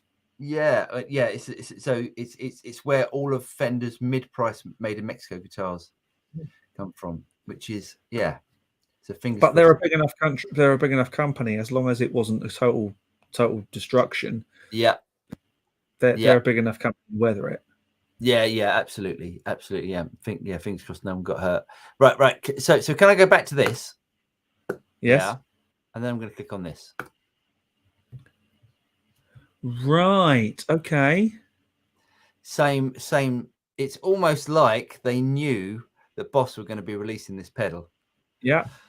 And then come up with the same thing. Interesting. Yes. So some would say cheeky. In fact, I would say it's cheeky. Yeah, I'd say it's a bit cheeky. I'm going to post this quickly over the top from Jeff Rock. Shall I come back because I can't see anything? All I can see is my screen.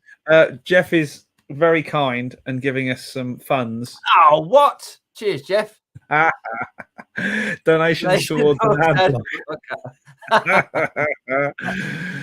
Thank you, Jeff. Yeah. I'll drink half of that. Yeah, so that's the end of my that's the end of you ever getting to do blooming stuff on. Yeah, that's it. Okay, so I need to find where we got to with hang on, where are we? Come on. With Gregoire. There we go. Oh, hang on, where are we? Sorry, I was there and then I had to put this one up. Okay. I've got it's here. It's here. Okay. There, I think. K-Muckleby says you may not like him, but look beyond a better country. I think we were referring to the Donald. The Don. The Donald. I think I was getting in trouble for being political. Yes. Don't do that, Hollywood actress, I was over there. I saw you also. Pretty small community on the Guitar Nerds. We see the same names pop up. Oh, I see. So the names are popping up on the live shows for Pete Thorne. Cool. Right. Cool. Nice. Gord Brooks. I'm lucky enough to be the original owner of original Ibanez JS guitar from the first run. Serial is the first 200 made. Always been one of my favorite guitars. Nice. Awesome. I actually quite like the state of that Les Paul that's in there as well. That looks quite pretty. I like that. It looks unfinished as well, doesn't it? I like the top on it. The unfinished look of the top. With those lovely gold pots as well. Oh yeah. The Twitch idea is a good one. Amazon subscribers get a free token or subscription per month. People are making a lot of it. Oh, nice. I think it's going to be a good thing for us. I think we need to certainly. I asked Paul to create a Twitch account this morning, and at about 5 o'clock, I said, "Have you done that Twitch account, please?" He went, so I'll populate it with some info and pictures and stuff and links to stuff. But yeah, hopefully it will generate some interest, which is cool. Spread the word of the Rat Pack and all that. Yeah, actually, and I can see. Is anyone watching from? I can't actually. I can't. Oh yes, see. there is one. There's one watcher on Twitch. One person. Well, that's a start, isn't it? Yeah, great. Hello, our Twitch watcher. Joe Marshall says, "Is the subtle use of auto-tune worse than using it as an effect?" No, I don't think so. I know people who will use auto-tune just because of the tone of auto-tune to make it sound like a modern vocal without actually doing any of the pitch processing. I know one of them is sat there. It's true. If you give me a vocal, and it's true. I mean, it's not. Is it through choice or is it through that I have to do it? If I'm doing a mix or if I'm doing a production, and just say, well, if I'm doing it for someone else, that person expects the vocal to be tuned. It doesn't matter how you get there, as long as you get there, does it? Whatever tools you. So when people say, "Oh, I love one knob plugins," because they do a lot of work in very little lifting. Have a listen to any Studio Rat song if you can, if you want to, and tell me if you can hear auto tune, or tell me if you can hear any tuning.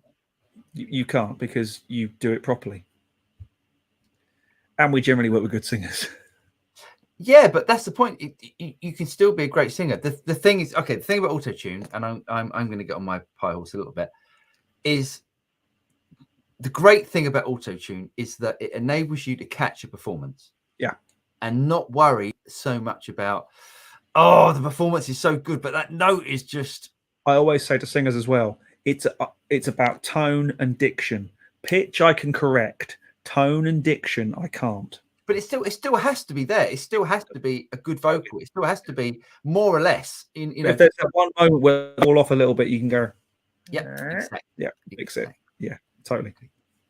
Hollywood actress, Jeff, what is the net carbon profile like on the Ibanez SA160 versus your Sir? They're chatting amongst themselves, so I guess we don't have to. Yeah. John Lynn says, I currently have a Kemper, but I'm wanting more of a modeler. What would you suggest for a good amp modeler that I can use to build out a pedal board?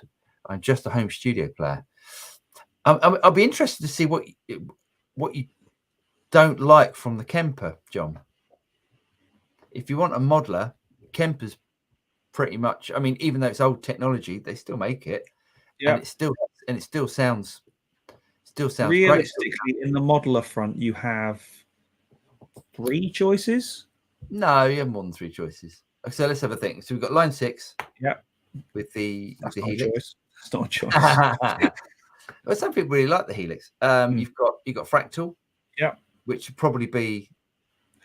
That's the number 1 choice, but let's face it, it's probably out of most people's. Something like an FM3 or an FM9 is not horrifically expensive.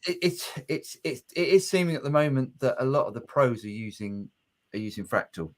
So you've got Fractal. You've got Kemper, called Cortex, and you've got Quad Cortex, and you've got Boss. And you've got if you're putting modelers into that equation, you've also got Headrush. Yeah, you've got Headrush, you've got Nux, you've got all the Chinese brands. Mua, is it Mua? Yeah, exactly. Yeah, one of the Chinese brands. Yeah. So if you've got a Kemper and you want something better than a Kemper, I think you'll struggle. The only thing that I think about the Kemper that you'll find that you'll improve will be effects. And if you really want good effects, you're probably going to need to go for if effects are the main priority, line 6 do better effects. I'm not saying that their amp modeling is as good. It's not as good as the Kemper, but the effects are better, or if you want to go the whole hog, which is probably what I would do, is to go Axe FX. Yeah. I'm thinking Axe FX when I get the new studio. I'm thinking Axe FX. Nice. But I've got a fairly large bill coming before that. It's called the studio.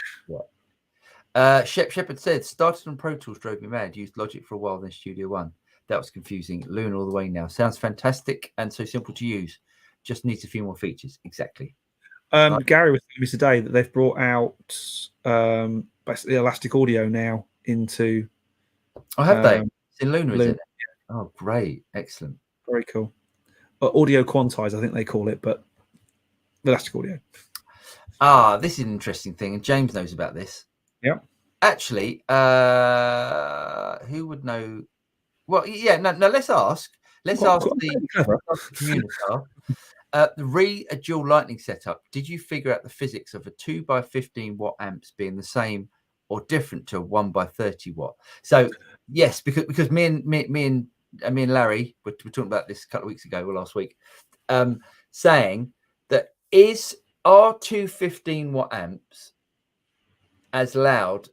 See, it's different, isn't it? Watts and it's so different. Theoretically, 215 watt amps is the same power as 130 watt amp. But I think in actual volume, because you're moving two speakers, two lots of air movement, I think that 215 watt amps will be perceived as louder than 130. I think. It's about headroom as well, isn't it? Because you're still not going to get the headroom because those amps are going to be breaking, are going to be hitting their headroom at a lower level than a 30 watt. I think you'd struggle to say, right, here's a 30 watt amp, let's put it to full tilt, or at halfway, here's a 15 watt amp, put it at full tilt. I don't think that works as a comparison. It's an interesting argument. I think you could do it with like something like a really high headroom PA amp, something like that. But even that doesn't work because then you're in transistor class D watts as opposed to valve watts, which we all know valve watts are louder than transistor class D watts. Don't say it because people start. I know people start arguing. We're going to get nerdy again. It'd be a very interesting test if you had, and then of course you've got to guarantee the speakers are the same. Yada yada yada. Yeah, I think the way of doing it is to get some really high headroom amps, something like a couple of 2 rocks. So you get 100 watt 2 rock, and you get the 250 watt 2 rocks of the same model. And then £45,000 later. yeah. But it'd be a good video to make. Yes, and I'm not saying we could afford to do that. But you're going to remortgage your house. What is that? That is going to be that's going to be a good £20,000 worth of amps, isn't it? Yes. You're right, mate. Yeah, okay, let's not do that. Yeah. Mike says I use Pro Tools, but I'm a post-production mixer. Yes. Lone Star weighs 85 pounds. There, it's a beast. Various people have said A equals Allerton, so thanks for that. We're stupid. I can't believe I didn't get that. Considering Allerton is my local shop as well. Yes. Sean Shepley, Paul, will you ever get around to reviewing using the Boss Nextone? I did do a review of the Nextone. Yes. Sean, some time ago when it came out, actually some time afterwards. It's really good. It's more like,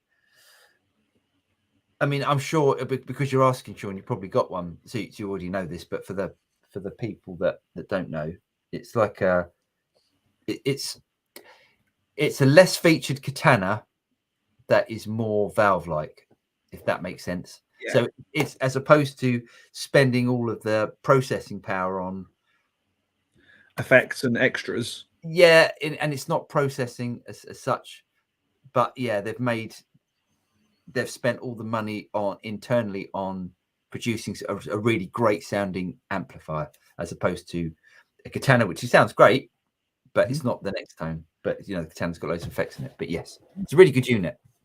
Yes. David said, any ideas on keeping your hands healthy and supple? I'm well into my 50s now. My fingers are starting to click. I've seen a lot of snake oil vids on the tube? That's a really good question. Snake oil is really good actually because you rub it in nicely and just get.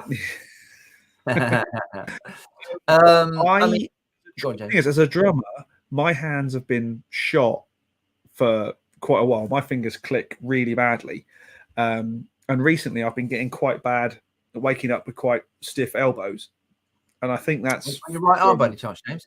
Thanks for that. It's both arms actually. I'm ambidextrous. It's an odd one.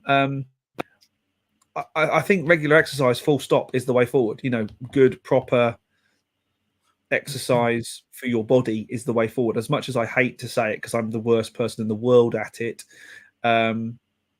just staying healthy generally and exercising and stuff like that is a good thing for the rest of you, for mind, body, and soul, and all that.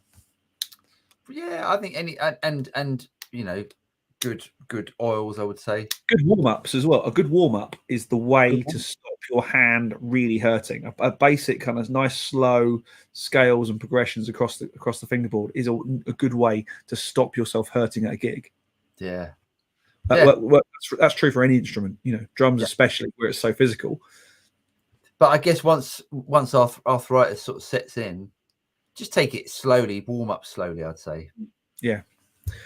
At this point, Hollywood Actress makes a very good point. You have both displayed consistency. Sorry, you have both displayed consistency and quality with the weekly live stream and frequent upload. I think today has been the most people in the live stream. Oh, great! We hit 80 at one point, which is really in one go. Most people we've had on live stream simultaneously. Now you could maybe put that to the addition of Twitch. I'd like to think that is the case, but actually, I'd also like to say to our regulars, thank you for staying with us. You know, 90 shows in, and you're still here, and crazily enough, it's getting more popular. So, well done. Carry on the good work you lot as well. Yeah, cheers, guys. John Partridge says, hi, guys. Hi, John. Glenn Martin. Hi, guys. Any advice on a power cabinet for modelers? Seems a grey area and hard to get a clear choice on what's best. Easy. Any day of the week. I think we both agree with this. Ready, steady, go. Any high quality powered active PA speaker, not one of the £299 claiming to be 2,000 watts boxes by Headrush, because it's actually only what they called. Yeah, it's a rebadged, isn't it? Rebadged in a box. If you're after something good, get a good quality PA cab. I mean, I know people who've used JBL Eons for Eons because they work as monitors really well. I use QSCs. They're great. You pay a bit more money for them, but genuinely, it's 1,000 watt amp in a box, and you're going to get plenty of lovely guitarness if you can put up with it out of one of those. Yeah. So the whole thing about FR speakers is something that, you know, sold to guitar players because, you know, that's what we buy. It's basically the same as a PA cabinet. What James is saying. So just if you want to pick up something really good, a bit heavy these days, but pick yourself up a Mackie SRM 450. Chunky though. Chunky, but it's your monitor. It's your wedge. You stand on it, and you do your whole. I saw a brilliant meme, and it was someone standing outside in one of the storms that we had over the weekend, with their shirt flailing open in a pair of shorts, going the Earth song bit where Jackson's outside getting blown. Yeah. So funny. And I thought to myself, good on you. Nice. Lee says, sorry, late on parade. Did you see Phil McKnight review the guitar with stainless steel fretboard? Oh my god, it looked and sounded. And his next question amazing. Amazing. Nice. No, I haven't seen that. I'll definitely check that out. Phil McKnight, he does good videos. He does. Very knowledgeable chap. Yeah. I liked his one where he explained where all the other makers are based and where people's like, you know, where Squire came from and where. Yeah. Good video. Yeah. Yeah. Steve says, own a bad cab. Excuse me. Keep me up, mate. Yeah, a little bit. Yeah, the dog was waking me up last night. I own a Bad Cat Cub 40R. It's like a cross between a Marshall and a Vox. Good pedal platform. Yes, they are really good pedal platforms. It's one of those amps that Every time I switch it on, I think, why am I getting rid of this? Because money, basically money. Yeah, but they sound really good. The thing that's really good about them is that they're not really affected by the driving the power tubes. Right. Well, that's good. So you haven't got to drive the living out of it. No, yeah, you can have it really quiet and it still sounds really good. So it's a good cat then. Is it? Yeah, it's a good cat. Let's take it to Sheffield as well. What's that? I'm guessing that's the bad cat. No, it's this the Fender. The only problem with that, Greg, is that I doubt it'll fit in the car because I've got to take a lot of the streaming stuff and a PA, actually 2 PAs again, and I doubt it'll fit in the car as well. So we might be struggling to get it in, but Paul might have it by then. So hey. Anywho, John Waller says I just got the Victory Cooper preamp, and it's great. I've plugged it into the power amp in on the Artist, into Jam Plus, into iPad with bias effects. Both sounds great and feels great. Nice, cool, very nice. Nice one, John. Gaz Young, sorry I'm late. Managed to at least get here now after weeks of trying. Brilliant. You're welcome, Gaz. Welcome along.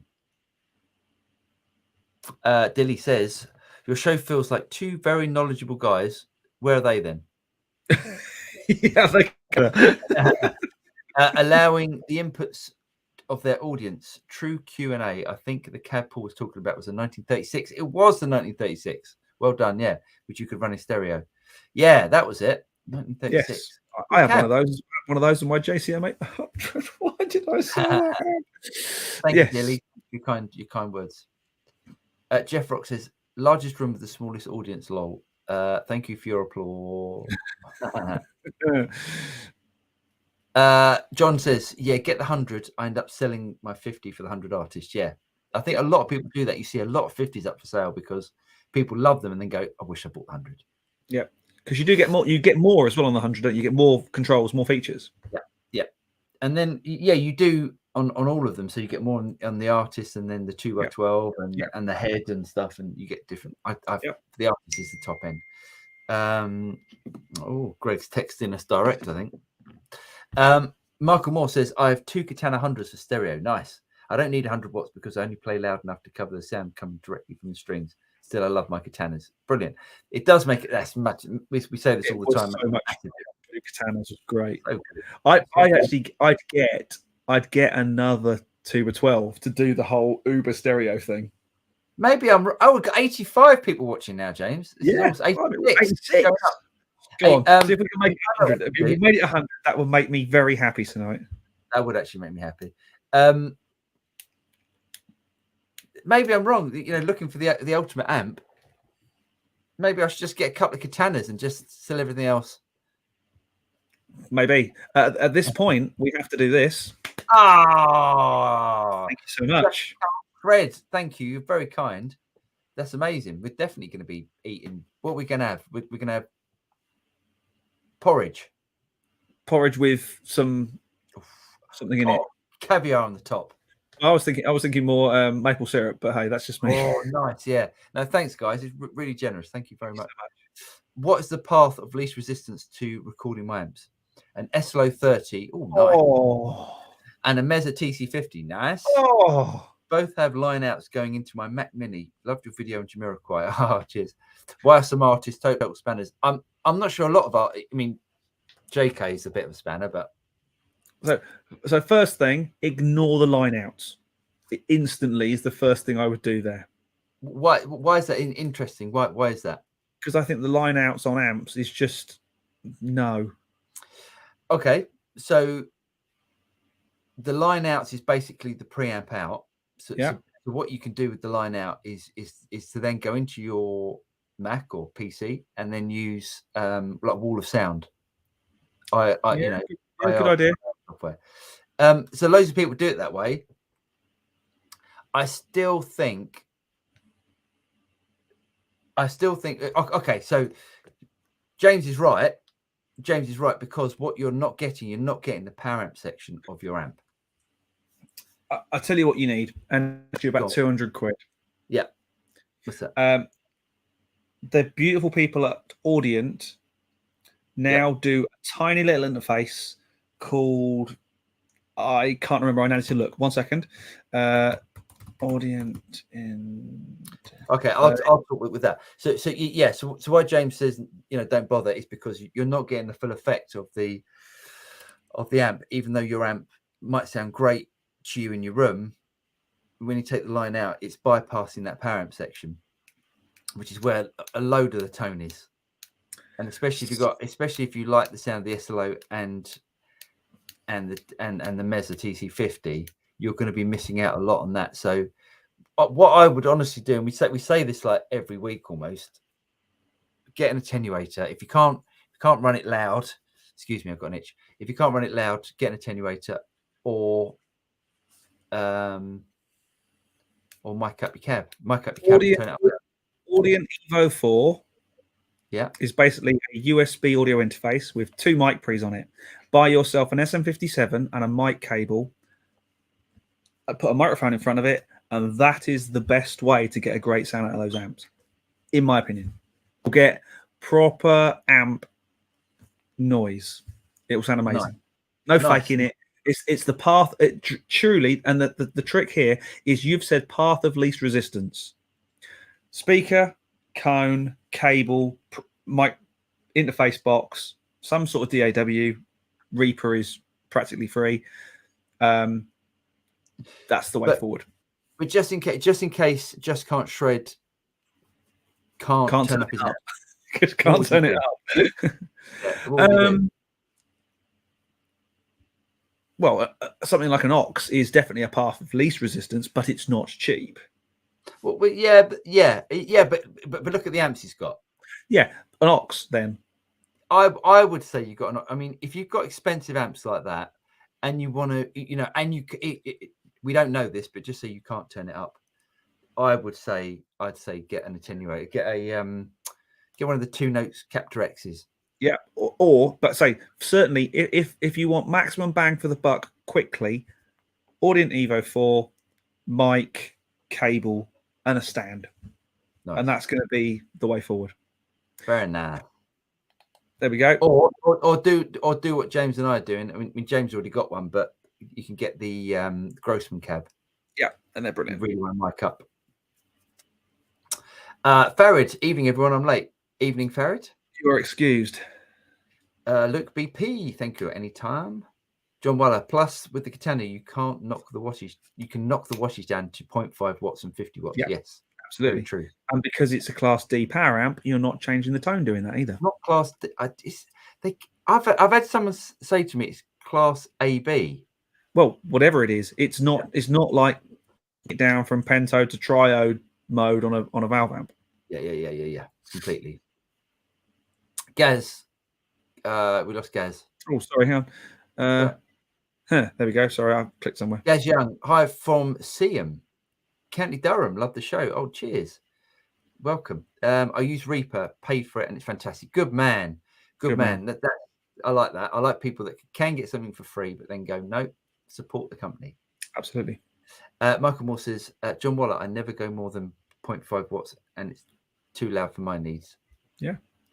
I did that actually. I recommended something on a video. It was a piece of software called Voice Meter for PC. Yeah. And it's free. It's freeware. But I thought, I'm recommending this. I'm showing this in a video. I'm putting $50 in the donationware thing, the donation pot. Nice. And I hope, and I recommend it to other people, they should do the same in the video. So if you're the developers of Voice Meter, you're welcome. Nice. Luke BP, just an extra bit on that question. Would you say a 1x12 100-watt Katana or a 2x12 100-watt Katana? Just concerned about the weight. Thank you. If you're concerned about the weight, go for the 1x12. And then take the speaker out and put a neodymium cream back in it, because that'll halve the weight again. Yeah, you could do that actually, couldn't you? Yeah. Didn't we try that? Didn't we try that with the Neo? I don't think we did the Neos. No. We put it.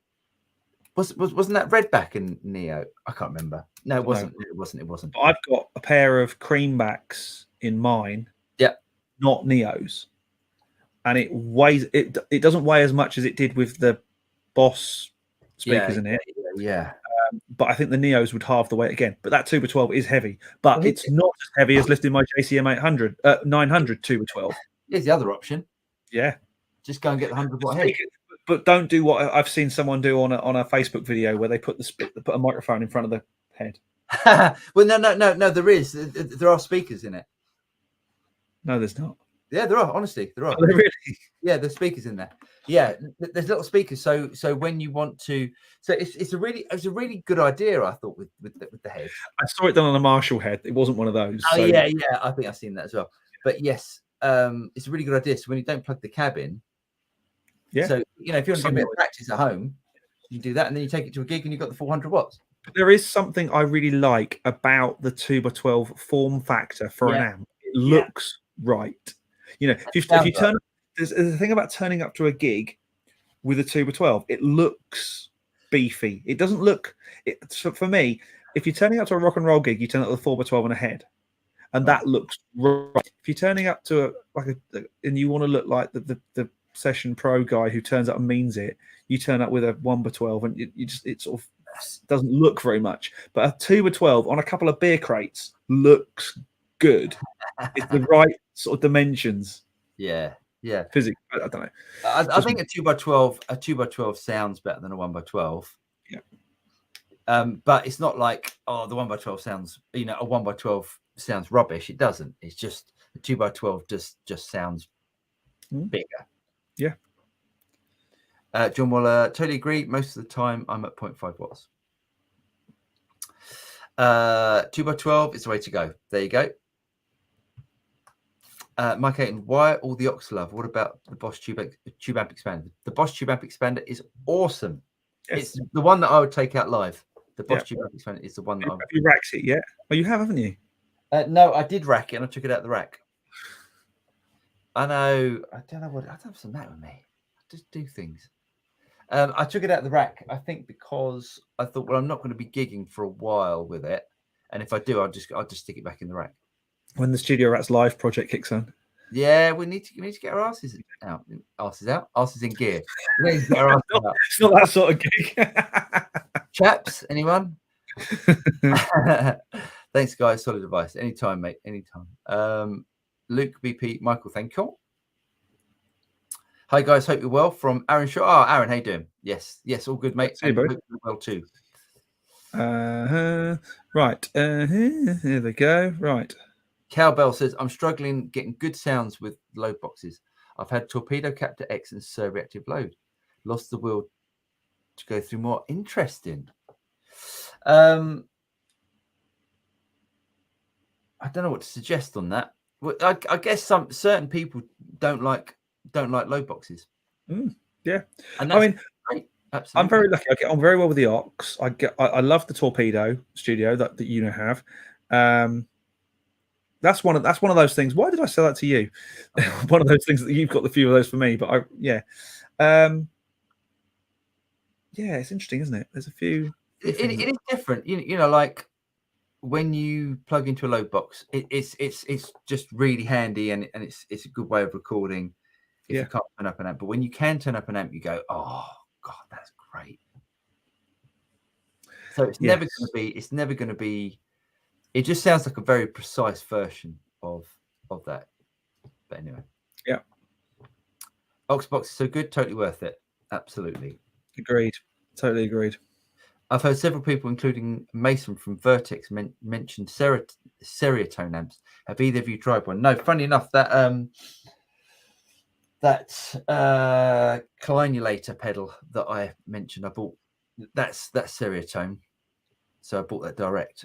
No, never tried one. So basically what Seriatone do, they copy amps, so you can get like a matchless Seriatone.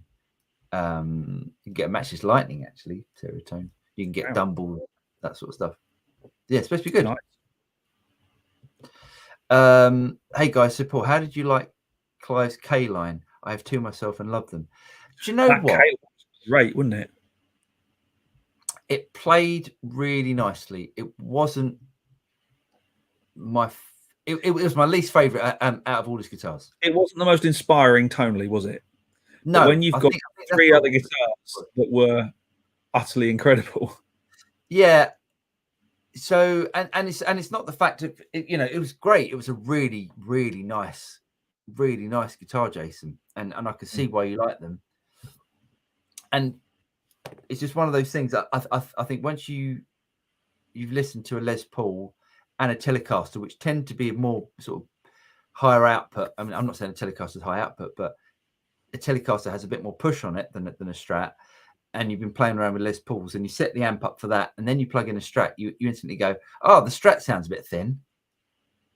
Yeah, you find that well? Yes, yeah.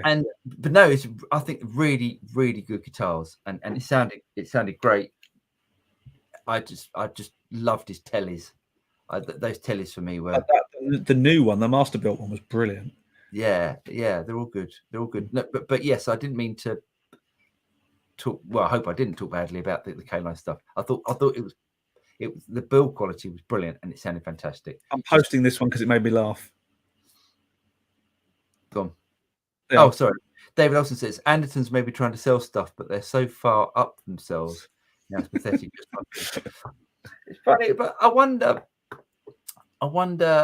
It's quite entertaining. Anderton's channel is entertaining, isn't it? Yes, I think so. But I mean, it's weird, isn't it? It's weird when a YouTube channel gets to the size. Yeah, and you can see, you can probably see how some people change. Maybe I'm trying to pick the right words. Yeah, at least they haven't got someone working with them quite so much now. But let's move on. Yeah. Safi, a pleasure, Paul. Hope you enjoy it. Yeah, thanks, Safi. This is Safi. Safi was the lovely man who sent me this pedal. It's fantastic. Very, very cool pedal. I like that. Yes, like that a lot. Windsurf Reject bought your Katana 5-pack a few days ago. Wonderful. Oh, thanks, mate. Much appreciated. Nice. Look at what he's got. That's a nice jump he's got on that surfboard, on that windsurf, isn't he? Very cool. I'm gonna. We've got 8 minutes left. We have to power through. This is interesting. I'm about the Blues Breaker. Yeah, you sure that's about the Blues? That's the Blues Breaker because Jeff Rock then says denied. That means it's definitely happening. Oh, excellent. Yeah, there's a few. We've got loads to try and get. We've got a few to try and get through. I'll pick up the pace a bit. Space Deck on a pedal, yeah. Nice. Is that a mousetrap on the tuner tone thing? It does look like a mousetrap, doesn't it? It does. I quite like that idea of a turkey baster. It did look like a turkey baster. I don't know what that was. I've not been looking one of them up, whatever it was. Blame your wife, sure. Yeah. At this point, I'm going to introduce into the stream. He's diving in right at the last minute. It's Michele. I've not been looking one of them up, whatever it was. Blame your wife. How are you doing? Yeah. Now I'm confused. At this point, I'm going to. Because he's on a delay. He's listening to us. Sorry, I was having a delay. That's all right. How are you doing? How are you? Good. Yourself? Yes, I'm fine. Thank you. Good. Fine. I would be very, very quick. I would like to say hi and show you a thing.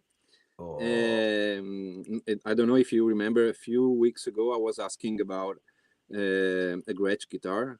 I was trying to choose between an Electromatic and a Pro version and Japanese version. Nice. And I made my decision. Let's have a look. Probably I crossed the line. Winner is? Yes. And this is the baby. Oh, you went the full Monty. You didn't just go, look at that bad boy. She's a beauty. That's I believe the phrase is bling.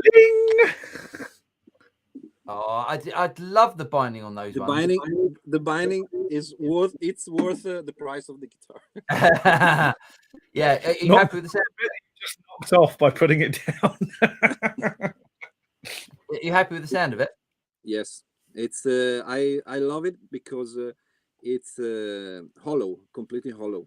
Yeah, it's my first guitar completely hollow. I have a couple of semi-acoustic, 35 and another guitar, but without the maple block in this the maple center block, it's a whole another story. So it does show you that the whole you can put pickups on anything and it sounds the same. It doesn't. And I was thinking that today. I was thinking that today about, the argument. And I was thinking, well, you can get a Les Paul and you can get a 335 and it sounds completely different. It's a completely different sounding guitar. Mm-hmm. Yes.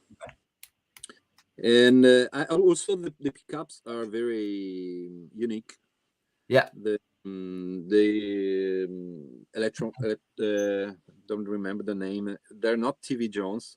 But they're not. They're not TV Jones. They are the Gretsch ones. I don't remember the name of the pickups. Oh, that's funny. I've got TV Jones in mind, and I really like them. I think they sound fantastic. And they are the same. They are the same pickups, but they're not TV Jones. They are Gretsch. Yeah, Gretsch homemade one. And you find they're quite low output? No. That is beautiful. It's really nice. It's the Bigsby and all of them. Very nice, very nice.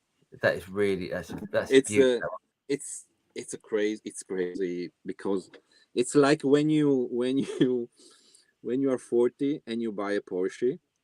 I can't get a Porsche. I mean the German car. Oh yeah. So this is my Porsche. And mate, it's a beauty. It's an absolute stunner. Okay, yes. Do a recording and send it over because I'd like to hear it. Sorry? Do a recording and send it over because I'd like to hear it. Yes. I will definitely. Nice one. Okay. Well, cheers for coming. Thanks for coming and showing us, mate. Nice to see you. Bye. Thank you for buddy. your videos. You're very kind. You give many advices to people for their setup. So you are very kind. Thank you. Oh, thanks, mate. Well, it's a pleasure. It's a pleasure to do it. We enjoy doing it. Yes, bye. See you soon, buddy. Take care. Yeah, cheers, mate. Take care. Look after yourself. Okay, we have to bung through these. We're gonna rattle through. Speakers in the Spark yet? If not, what we change them to? Not yet. But I have got the speakers. They're just generic hi-fi speakers that I've gone for that will fit because they need to be square because they're slightly squared off. I think I got them from CPC. Just generic hi-fi ones, but quite high output, quite high power. So yeah, I'm going to cut through the wheat from the chaff a little bit.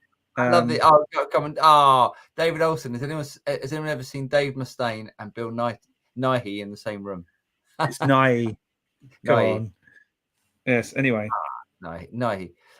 Which cabinet do you use in your last video? The red plate cabinet. It was a custom made, wasn't it? It was a custom made cabinet. That wasn't the last video. No, he actually then puts the one with the red plate. Sorry. It wasn't even a red plate cabinet. It wasn't a red plate. It was a custom made one. It was a cheap cabinet. It said a relatively inexpensive cabinet. Yeah. Yes. But I can't remember what it was. Just a 112. Sorry, John Lynn says I like it just fine, but you're really held to the profile that you get. Okay. Kemper. Right. Yeah. Okay. Yes. Yeah. Fair dues. There's a lot of in chatting going, so I'm going to let them crack on. Boom. There we go. Bruce says, Paul, 2 weeks ago, Katana Live, Jose Flores asked about putting a mic along with the guitar. I've a great, easy way to do it. Do you want to hear now or wait till Friday for the Katana show? If you're right, Bruce, wait to the Katana show on Friday, if that's okay. Yes, because James and I need to wrap up fairly shortly, but I'd love to hear that. Keep on playing, Paul. Please check out the Laney IoT studio and get rid of the myth that it's only a metal amp. Such a nice tool leaving the studio. Yeah, it's funny, but even myself, I've thought of it as a metal amp. But yes, let's do that. 2 AC15s with greenbacks and an AC30 with 2 greenbacks will be a cheap option to test the app. Yes, yes, it would. Good point. Do you guys have any FRFR? Not anymore. Well, I do. I've got PA speakers. Yes. That's what I use them for. Yes, and I use them. I think they're called QSC Q10s. That's what I use, and they're great. Nice. Dilly Black, bad right arm. It was you who borrowed Paul's PC. No wonder he gets all those pop-ups. Yes, James, your fault. Paul would never be seen dead using a PC as well, but hey. Pet says, would a U87 mic be a huge step up from my current AKG 414 XL2 to my ears? The AKG sounds tremendous. Always worried that my ears won't hear the difference. Let the mocking commence. Just quickly, James. An 87 is a great mic. It's different. It will sound different to a 414. You might choose to blend the two. I probably would. Yeah, I like both. I like both of them. I don't think you'll hear it as a huge step up. I think you'll hear that the 414 is brighter and the 87 is more rounder. Is a not saying I think, but again, yes, if you're playing with no top end, then you probably won't hear that either. So, do you notice the difference in quality of the nut slots on a PRS compared to say a Gibson? They say the quality of the nut slots account for a lot regarding tunability. That's a really good question. Yes, I think the PRS nut slots are done very well, and I think they're graphite. Could be wrong. They are, yeah. For a bedroom player, is the Boss ME80 enough, or is there a reason to upgrade to a Podgo, Headrush, MX5, etc.? Do they provide better sounds? The ME80 is great. You'll love that, Michael. Yeah, obviously. Sorry, Wolf. I think Tune-o-matic bridges on Gibsons are old-fashioned design that needs updating. Do you agree? Well, probably a Strat. You say the same about a Strat, but I quite like the Tune-o-matic bridges on Gibson, and I don't like when they change stuff. Like if you've got a Gibson Les Paul, it should be that's how it is. Yeah. D-Mac, are you guys familiar with EVH LBX 2 Ampertool 50 watt head? No, I'm not. I'm afraid. I'm not, but I have tried to buy one, and Greg was in the shop with me when we tried to buy it, and it was my favourite shop down in Brighton. Just to say, nice work for not making the sale there, boys and girls at GAK. Oh, gosh, we've got loads of questions. How are we? We're working our way through it. We're pounding off through. You can also get a load box, a Captive X or Ox. Yes, absolutely. Appreciate you guys. Cheers, Tommy. Thank you. Yeah. It's AB Katana. It's great. Yeah. There you go. I was stuck with that amp for many months, and I ran into a guitar, into a MacBook with a 1/4-inch mini in the headphone jack, microphone jack, and run it through GarageBand. GarageBand isn't as bad as people think. No, not at all. Totally usable. Gal says, any chance you could show some of the power chords used on the demos? Is there a super fast full fret thing you do which sounds blistering? No, it's just Paul's add 9 thing all the time, isn't it? Probably what it is. Yeah, I was add 9 full fret spread thing. Yes. Yes. Captain Add 9, which is very Foo Fighters. It's very Foo Fighters for some reason. Yeah. Cheers, mates. Thanks for the show and awesome videos. Anytime. You're welcome. Any plans for some Next Tone special videos, especially about getting rid of the fizzy, high, disturbing stuff in the lead channel? Great from. I haven't got the Next Tone anymore, but I'll see what we can do about that, Stefan. Yes. Tune-X Capture-X can't go wrong so easy. If you can afford Nox, that's 5% better for me. Boss Tube Amp Expander was just too German for me. I really like the Tube Amp Expander. I think you'll lose some viewers if you bring out the chaps. Oh, that's not very nice. I thought different sort of viewers, perhaps. Different sort of viewer, yeah. But they could gain others. Yes. Okay, we're getting there. Mark 1 of the 200 Katana. Yes. Sorry, you probably missed that. Yes, get the Mark 2. Definitely. There's loads of differences. Features being the main one. Absolutely. We're going to do this because we can. Come on, peoples. Cheers, not amigo. There's a few people saying nice things about Michele's guitar, and they're absolutely right to. There we go. We are nearly there, Paul. We're nearly there. GGT gas after watching your shows. A trip to Peach soon, I think. Cheers, Jelly. The place up in Stevenage, because Gary was telling me Coda. He said we should all go up there for a day because he said it's dangerous. Yeah. I think another great shot. Cheers, Duncan. I think possibly we should. What's the best overdrive pedal for SR? Well, you could do the classic SRV thing, which is a tube screamer. Yeah, or a Marshall Blues Master if you can find one, or buy a new one. We're there. We made it. We done. Made it. Well done, everyone. Let's stay up all night. Thank you so much, everyone, for joining us. thank you for those of you, any of you who are stuck with us on Twitch. We'll be back here next week. This is a weekly thing, every Wednesday, 8 p.m. UK time. Thanks to our regulars, to our Rat Pack, as it were. And have a good week, everyone. And we'll see you this time next week. Take care, stay safe, and all that. See you soon. Bye-bye.